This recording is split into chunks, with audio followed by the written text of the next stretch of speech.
Welcome to healthy kitchen. இன்றைக்கி ஒரு product review பார்க்கலாம். இது வந்து premier one touch mixer grinder.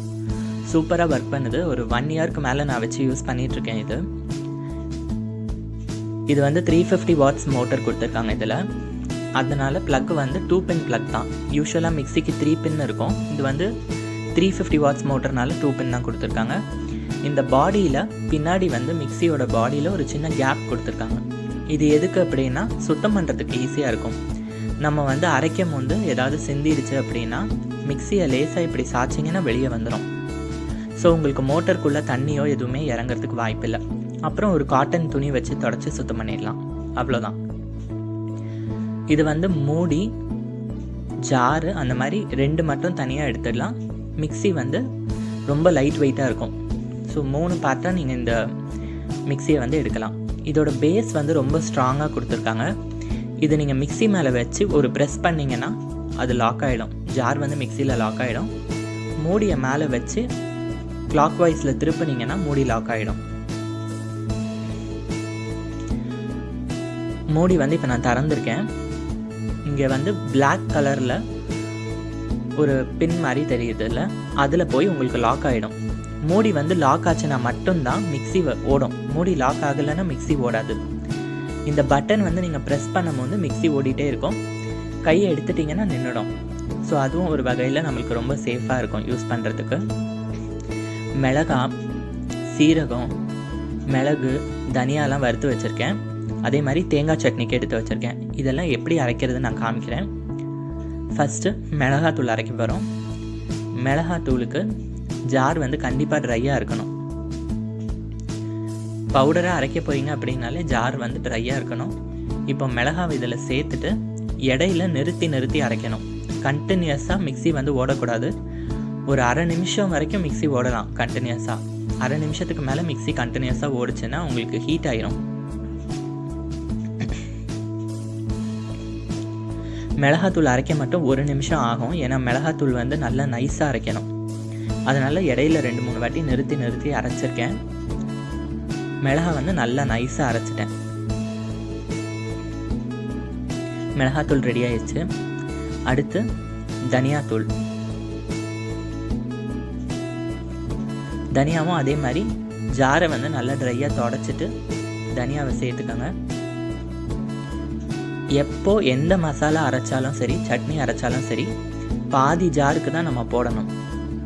ஏன்னா நம்ம அரைச்சி முடிக்கையில் பவுடரோ இல்லை சட்னியோ அரைக்கும் போது கொஞ்சம் ஜாஸ்தி ஆகும். அதனால் அரை ஜாருக்கு தான் போடணும். இப்போ தனியாத்தூளும் நல்லா அரைச்சிட்டேன். தனியாத்தூள் வந்து இப்போ ரெடி ஆயிடுச்சு. அடுத்து சீரகத்தூள்.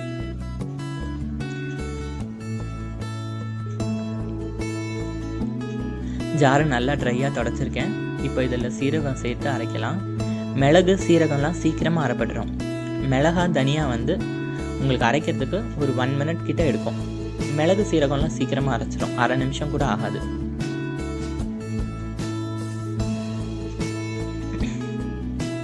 சீரகம் நல்லா அரைச்சிட்டேன். நல்லா பவுடர் ஆயிடுச்சு. சீரகத்தூள் இப்போ நம்மளுக்கு ரெடியாக இருக்குது. அடுத்து மிளகுத்தூள்.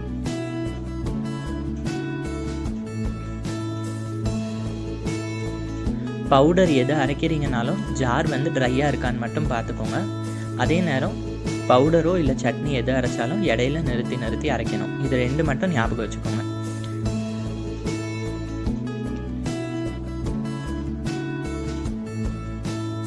இப்போ மிளகு வந்து கிட்டத்தட்ட ஒரு அரை நிமிஷம் எடுத்திருக்கேன் எனக்கு அரைக்கிறதுக்கு. மிளகு தூளும் நம்ம அரைச்சிட்டோம். நல்லா நைஸாக அரைச்சிருக்கேன். மிளகுத்தூள் ரெடி. அடுத்து தேங்காய் சட்னி அரைக்க போகிறோம். தேங்காய் சட்னிக்கு ஜார் நல்லா கழுவி சுத்தம் பண்ணிவிட்டு வேண்டியது எல்லாமே சேர்த்துருக்கேன். ஃபஸ்ட்டு எடுத்த உடனே தண்ணி ஊற்றிடாமல் இதை ட்ரையாக ஃபஸ்ட்டு அரைச்சிக்கோங்க. ட்ரையாக அரைச்சிங்கன்னா விட்டு அரைக்கவும் அது பவுடர் ஆயிரும். இப்படி விட்டு அரைக்கணும். கொஞ்சம் இப்படி அரைச்சி பவுடர் ஆனதும் வேண்டிய அளவுக்கு தண்ணி சேர்த்துக்கோங்க. இப்போ நம்மளுக்கு சட்னி என்ன பதத்தில் வேணும்னு பார்த்துக்கிட்டு அதுக்கேற்ற மாதிரி தண்ணி விட்டுருக்கேன். இப்போது தண்ணி சேர்த்துட்டு அரைக்கிறேன் நான். உங்களுக்கு சட்னி வந்து என்ன பதத்தில் வேணுமோ அந்த பதத்தில் அரைச்சிருங்க.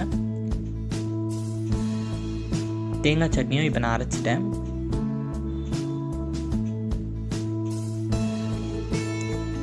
தேங்காய் சட்னி ரெடி. அடுத்து இதை க்ளீன் பண்ணுறதுக்கு ரொம்ப கொஞ்சமாக சோப் பவுடர் போட்டிருக்கேன். ஒரு 1/4 ஸ்பூன் சோப் பவுடர் மட்டும் போட்டிருக்கேன். அப்புறம் தண்ணி சேர்க்கணும். தண்ணி வந்து நிறைய ஊற்றாதீங்க, 1/2 ஜாருக்கு மட்டும் தண்ணி ஊற்றுங்க. ஊற்றிட்டு ஒரு 10 செகண்ட் கண்டினியூஸாக அரைங்க. கண்டினியூஸாக நீங்கள் மிக்சியை ஓட்டினீங்கன்னா ஃபுல்லாக க்ளீன் ஆகிடும். பிளேடு, ஜாரு எங்கே எது ஒட்டி இருந்ததுனாலும் நல்லா க்ளீனாக வந்துடும்.